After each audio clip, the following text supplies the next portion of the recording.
बात बोलने के लिए खेसारी लाल यादव भैया आपको तहे दिल से धन्यवाद। ऐसा नहीं है कि आपसे लोग नहीं सीखता है, मैं भी आपसे बहुत कुछ सीखता हूं और मुझे भी आपसे बहुत कुछ सीखने को मिलता है कि कैसे एक गांव में रहने वाला लड़का जो है, जिसका इंडस्ट्री में कोई गॉड फादर नहीं था, वो स्ट्रगल, अपने मेहनत, अपने हिम्मत, हौसला और अपने टैलेंट के वजह से जो है वो भोजपुरी इंडस्ट्री का सुपरस्टार बन गया।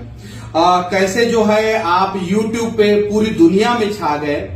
तो आपसे भी हम लोगों को बहुत सीखने को मिलता है और आप ऐसे ही अच्छा काम करते रहें, ऐसे ही आगे बढ़ते रहें। बस आपसे एक विनती करना चाहता हूं कि आप जो है एक भोजपुरी इंडस्ट्री में ऐसा फिल्म बनाए जो नेशनल अवार्ड के लिए नॉमिनेट हो, ऐसा फिल्म बनाए, तब जाके जो है हमें और ज्यादा जो है भोजपुरी इंडस्ट्री पे गर्व होगा।